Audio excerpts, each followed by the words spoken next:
Here ভিতরে আছো, কিন্তু আমি তোমাকে দেখার চেষ্টা করি। তিনি বলেছিলেন না কি, আমার হিয়ার মাঝে লুকিয়েছিলে, দেখতে আমি পাই তোমার, দেখতে আমি পাইনি। বাক্সের সামনে তো শুনি না, লুকিয়েছিলে দেখতে আমি পাইনি, তোমায় দেখতে আমি পাইনি। আমার হিয়ার মাঝে লুকিয়েছিলে, দেখতে আমি পাইনি তোমায়, দেখতে আমি পাইনি। আমার হিয়ার মাঝে লুকিয়েছিলে, দেখতে আমি পাইনি, তোমায় দেখতে আমি পাইনি। আভা বাহির পানে চোখ মেলেছি, বাহির পানে আমার হৃদয় পানে চাইনি। আমার হিয়ার মাঝে লুকিয়েছিলে, দেখতে আমি পাইনি তোমায়, দেখতে আমি আমার হিয়ার মাঝে লুকিয়েছিলে, দেখতে আমি পাইনি, তোমায় দেখতে আমি পাইনি। আমার সকল ভালোবাসা, সকল আশায়, আমার সকল ভালোবাসা, সকল আশায় তুমি ছিলে আমার কাছে, তুমি ছিলে। আমি তোমার কাছে যাইনি, আমার হিয়ার মাঝে লুকিয়েছিলে, দেখতে আমি পাইনি, তোমায় দেখতে আমি পাইনি। আমার হিয়ার মাঝে লুকিয়েছিলে, দেখতে আমি পাইনি, তোমায় দেখতে আমি পাইনি। তিনি বললেন, তাই বলে তুমি আমার হিয়ার ভিতরে আছো, আমি সারাটা জীবন বাহির পানে চোখ মেলেছি।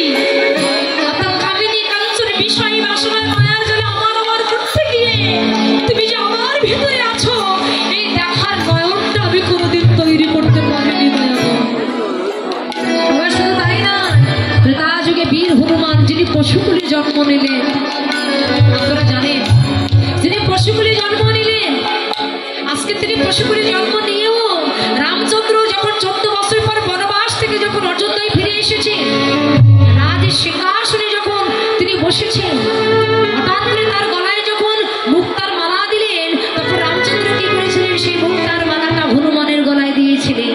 আর যেই না হনুমানের গলায় দিয়েছেন, হনুমান কি করছে জানেন, একটা একটা করে মুক্তা দাঁতের ভিতরে নিচ্ছে, চিবাচ্ছে ফেলে দিচ্ছে, চিবাচ্ছে ফেলে দিচ্ছে।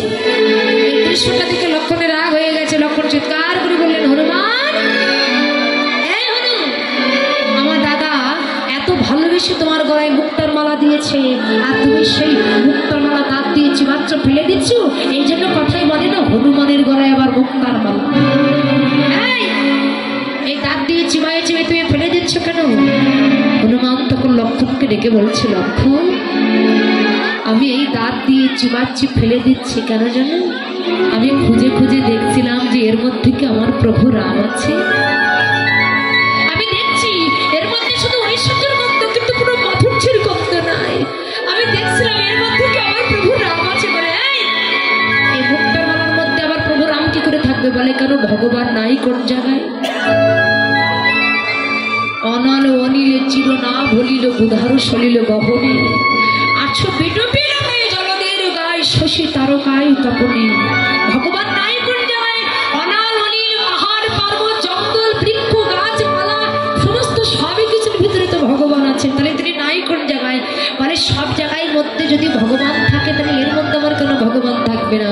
তখন লক্ষণ হনুমানকে ডেকে বলেছিল, এই তুই যখন এত গৌরব করছিস, সব জায়গায় যখন ভগবান আছে তাহলে তোর ভিতরে ভগবান আছে? বলে অবশ্যই আছে। মানে তোর ভিতরে যদি ভগবান থাকে তুই তো ভগবানকে দেখাতে পারবি?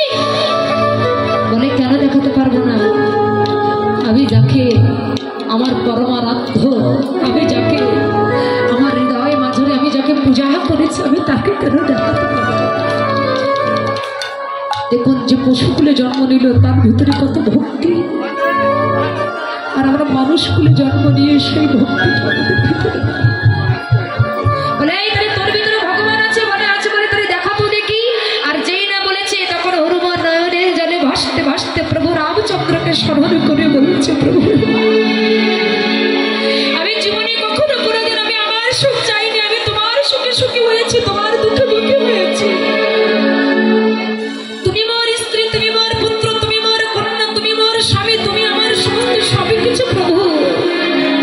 তুমি ছাড়া এই জগতে আমার আর কেউ নাই। আমার দেহ যৌবন মনোপ্রাণ আমি সবই কিছু তোমার চরণে অর্পণ করে দিয়েছি। তাই প্রভু আমি যদি কখনো কোনোদিন তোমাকে ভালোবাসার মতো ভালোবেসে থাকি,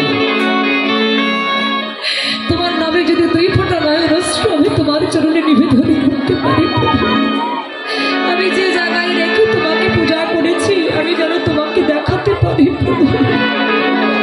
এই নয়ন জলে কাঁদতে কাঁদতে লক্ষণে কথা স্মরণ করে হনুমান তার নখ দিয়ে হৃদয়টাকে বিদীর্ণ করে সেই রাম সীতা যুগল করে দেখালেন, এই দেখো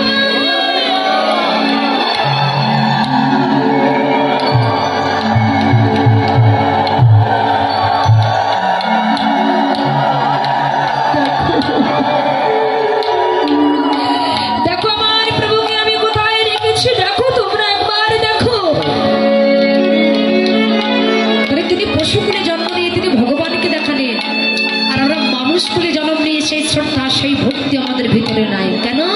দেখবেন এই কলিযুগের মানুষকে আপনি যদি কোনো জ্ঞানের কথা বলতে যান সঙ্গে সঙ্গে বলবে, এই আমাকে জ্ঞান দেওয়া লাগবে না, জ্ঞান তোমার সাথে আমি ভালো জানি না, ভালো কথা কেউ শুনতে চাই না। এটাই হচ্ছে আমাদের দশা। তাই আমরা যাই কিছু করি না কেন একমাত্র প্রেম ভক্তি ছাড়া তাকে কখনো কোনোদিন লাভ করা যাবে না বাবা। তাই জীবের কুরতিকে নাশ করবার জন্য আজকে নদী আর মধ্যে গৌরাঙ্গ মহাপ্রভু আমার পিড়িতে ধরেছে।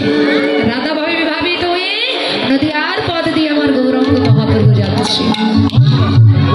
কেমন ভাবে যাচ্ছে জানো মা? গৌর হরি রাধা ভাবে হয়ে চলে যাচ্ছেন। কেমন ভাবে? আহা কামিনী কাম কলিত দোষ মানুষ গজগিনী বন্ধ গজগিনী বন্ধ যদি নহি পুনঃ আবৃত কহত হি পূজা বসুর বলে আমি পূজা করব, ওই সূর্য পূজায় আমি পূজা করব, সূর্য পূজায় আমি পূজা করিব, সূর্য পূজায় আমি তাদের হরে হরি বল,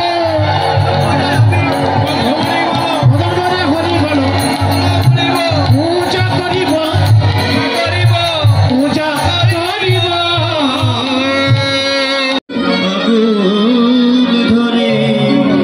সেখানে যদি জল দেওয়া হয়, এই নয়ন জলে কোনো ভক্ত যদি কৃষ্ণ কৃষ্ণ বলে কাঁদে, যতই কৃষ্ণ বলে কাঁদে তার আগুন আরো দ্বিগুণ বাড়ে। তুলসী রে, এই জগতে কত লোকের ভাই আছে, বন্ধু আছে, পিতা আছে, কিন্তু আমার কে আছে তোরা একবার বল।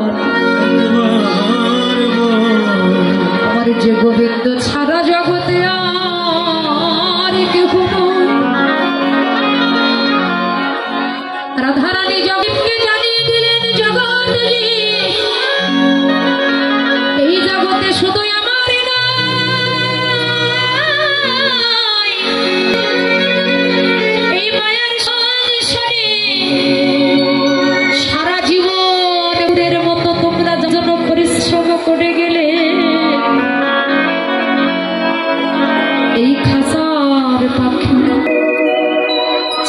খাঁচা ছেড়ে চির জনমের মতো চলে সারে বদ্ধ কাঁধে করে যেদিন এই তুলসী তলায় তোমার নামাবে সারা জীবন তুমি যাদেরকে ভালোবাসলে নিজে না খেয়ে যে ছেলেকে তুমি খাওয়ালে নিজে না পড়ে যে সন্তানকে তুমি পড়িয়েছ নিজে ভালো বস্তু না খেয়ে যে ছেলের মুখে তুমি তুলে দিয়েছ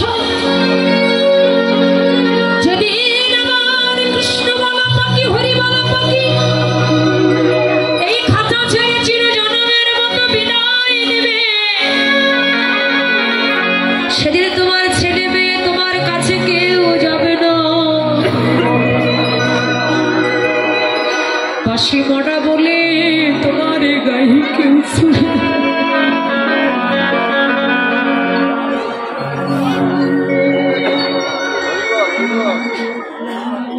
সারা জীবন তিল তিল করে যে অর্থ তুমি যে পরিশ্রম করে যে অর্থ তুমি জমিয়েছ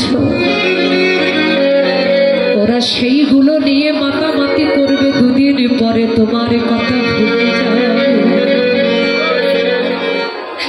তাই যেদিন বলো হরি বল বলে কাঁচা বাঁশের দোলনায় দোলাতে দোলাতে ওই শ্মশান ঘাটে তোমার যেদিন নিয়ে যাবে তোমায় যেদিন নিয়ে যাবে সেদিন তোমার কে বাধ্য পাচ্ছে সেদিন আমার এই গোবিন্দ বিনে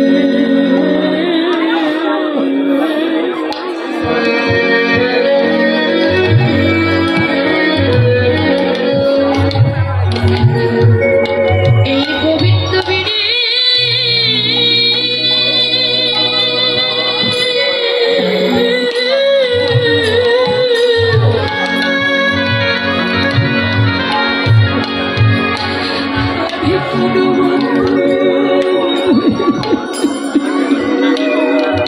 ওরে সেদিন আমার